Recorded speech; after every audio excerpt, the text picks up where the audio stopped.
Hello friends, welcome to my channel. मैं आप सभी के लिए करंट अफेयर्स के टॉपिक लाते हैं जो कि बहुत इंपॉर्टेंट होते हैं पेपर पॉइंट ऑफ व्यू से। जैसे SSC, railway, state PCS, UPSC, जितने भी एग्ज़ाम्स होते हैं उन सभी के लिए बहुत इंपॉर्टेंट है। तो ओके फ्रेंड्स, स्टार्ट करते हैं। फर्स्ट है, एजाज पटेल को दिसंबर 2021 के लिए ICC international cricket council men's player of the month के लिए चुना गया है। तो वो कौन है? एजाज पटेल, जो कि न्यूजीलैंड के प्लेयर हैं। नेक्स्ट है, उत्तर प्रदेश सरकार ने नेपाल सीमा के पास 4 गांवों को राजस्व गांवों के रूप में घोषित किया है। नेक्स्ट है, चेन्नई अंतर्राष्ट्रीय अड्डे दुनिया के शीर्ष 10 बड़े अंतर्राष्ट्रीय हवाई अड्डों में से एक है जो समय पर प्रस्थान सुनिश्चित करता है। मतलब परफॉर्मेंस ऑन टाइम के लिए इन्हें 8वें रैंक पर चेन्नई अंतर्राष्ट्रीय हवाई अड्डे को रखा है हमारे भारत के। नेक्स्ट है, वीवो की जगह आईपीएल टाइटल स्पॉन्सर के रूप में टाटा को नियुक्त किया गया है, जो कि अगले 2 साल तक टाटा जो है वो आईपीएल के लिए स्पॉन्सर करेगी। नेक्स्ट है, भूपेंद्र यादव ने राष्ट्रीय बाघ संरक्षण प्राधिकरण की 19वीं बैठक की अध्यक्षता की।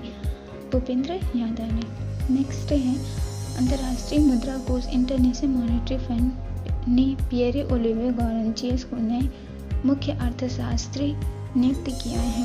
इंटरनेशनल मॉनेटरी फंड के चीफ इकोनॉमिस्ट के रूप में नियुक्त किया गया है। नेक्स्ट है, Kerala arts and craft village organisation ने अंतर्राष्ट्रीय क्राफ्ट अवार्ड 2021 का जीता है। गोल्डन ग्लोब अवार्ड 2022 के 79th एडिशन समारोह का आयोजन किया गया, जिसमें बना है जेन चैंपियन जो है वो इस अवार्ड को जीता है। नेक्स्ट है, गोल्डन ग्लोब अवार्ड्स की जो स्थापना है वो 1943 को हुआ था एंड ये अवार्ड जो है वो अमेरिका में दिया जाता है। नेक्स्ट है, फॉरेंसिक साइंस लेबोरेटरी ने बच्चों के खिलाफ अपराध का मुकाबला करने के लिए स्कॉच अवार्ड जीता है। नेक्स्ट है, राफेल नडाल ने 2022 मेलबर्न समरसेट टेनिस टूर्नामेंट जीता है। Rafael Nadal. नेक्स्ट है, विशेष रूप से केरल का वायनाड जिला और सामान्य रूप से केरल उत्खनन पर प्रतिबंध के कारण निर्माण सामग्री विशेष रूप से ग्रेनाइट की भारी कमी का सामना कर रहा है। नेक्स्ट है, भारत का पहला स्वदेशी विमानवाहक पोत आईएनएस विक्रांत समुद्री परीक्षणों का एक और चरण शुरू कर रहा है। ये जो इंडिजीनियस एयरक्राफ्ट कैरियर 1 है उसका नाम भारत के द्वारा आईएनएस विक्रांत रखा जाएगा, जिसका भार जो अभी नया निर्माण किया गया है उसका भार 40,000 टन है। इसकी लंबाई 260 मीटर है और चौड़ाई 60 मीटर है। इससे पहले आईएनएस विक्रांत का यूज़ किया जाता था। आईएनएस विक्रांत जो कि अंग्रेजों के समय का था एंड उसका नाम एचएमएस हरकुलस था पहले, लेकिन हमारे भारत के द्वारा उस नाम को बदलकर आईएनएस विक्रांत रख दिया गया। एक दूसरा जो कि अंग्रेजों के समय का ही था, एचएमएस हरमिस, जिसका नाम बदलकर भारत के द्वारा आईएनएस विराट रखा गया। ये दोनों ही एयरक्राफ्ट रिटायर्ड हो चुके हैं, इसलिए इसकी जगह पर अभी वर्तमान में एडमिरल घोष का यूज़ किया जाता है। एडमिरल घोष जो कि हमारे भारत के द्वारा रसिया से खरीदा गया था, जिसका नाम एडमिरल घोष की जगह पर आईएनएस विक्रमादित्य रख दिया गया है, जिसका यूज़ वर्तमान में हो रहा है।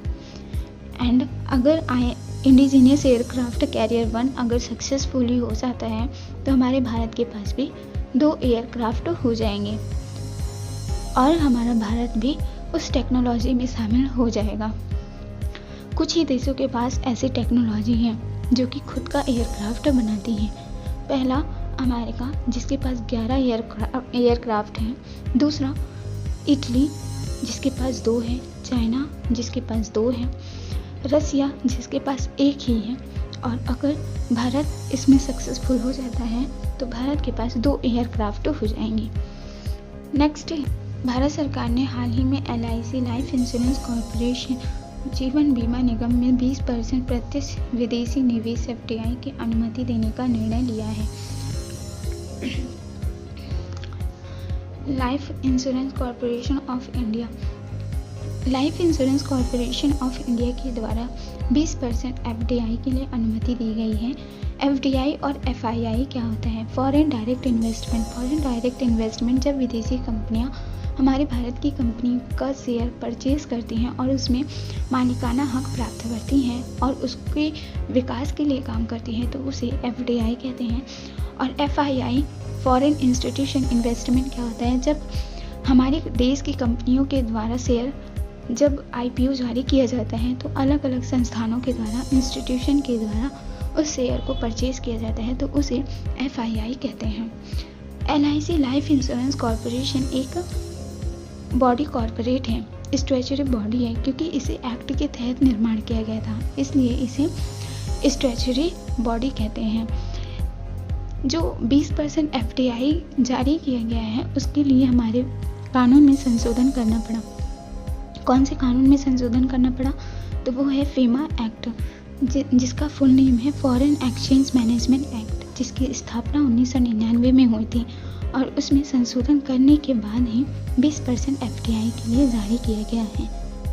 और एफडीआई जो होता है उसकी जांच कौन करता है? तो वो है इन्फोर्समेंट डायरेक्ट के द्वारा किया जाता है। और हमारे भारत में जितनी भी प्राइवेट कंपनीज होती हैं वो कंपनी एक्ट 2013 के तहत रजिस्टर्ड होती हैं।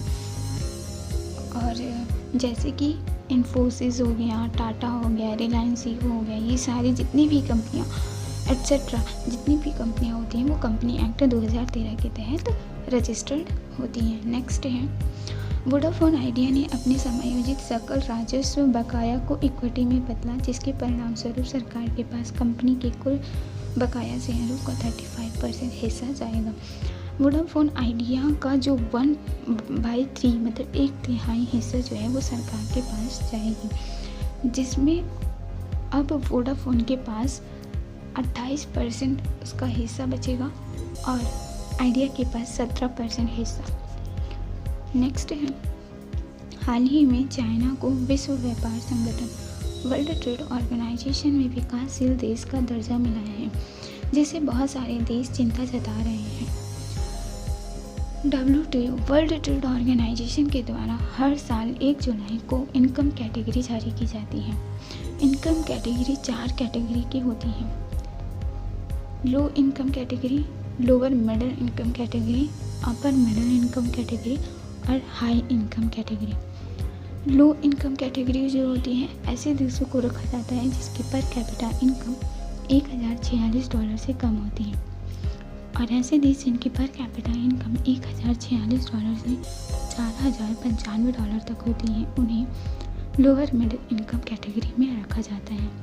और ऐसे देश जिनकी पर कैपिटा इनकम $4095 से $12695 तक होती है उन्हें अपर मिडिल इनकम कैटेगरी में रखा जाता है। और ऐसे देश जिनकी पर कैपिटा इनकम $12695 से ऊपर होती है उन्हें हाई इनकम कैटेगरी में रखा जाता है। हमारा Bharat lower middle income category में आता है। Bangladesh list developed country category में शामिल पहले किया गया था क्योंकि ये बहुत ज़्यादा गरीब था। ऐसे देशों को इस लिस्ट में रखा जाता है जो कि बहुत ज़्यादा गरीब होते हैं, और इस कैटेगरी को यूनाइटेड नेशन संयुक्त राष्ट्र के द्वारा जारी किया जाता है।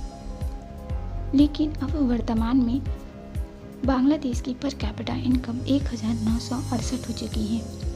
फिर भी बांग्लादेश को लिस्ट डेवलप्ड कंट्री में शामिल रखा गया है, जिसका विरोध कई देशों के द्वारा किया जा रहा है। और चाइना को एक डेवलपिंग कंट्री कैटेगरी में शामिल किया गया है।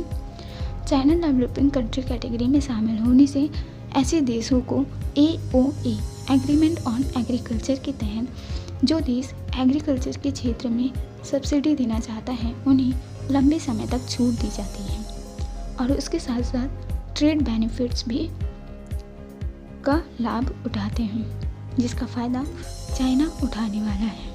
इसलिए कई देशों के द्वारा इसके लिए चिंता जताई जा रही है। WTO वर्ल्ड ट्रेड ऑर्गेनाइजेशन के हेड नगोजी ओकोंजो हैं। Thanks for watching. Thank you.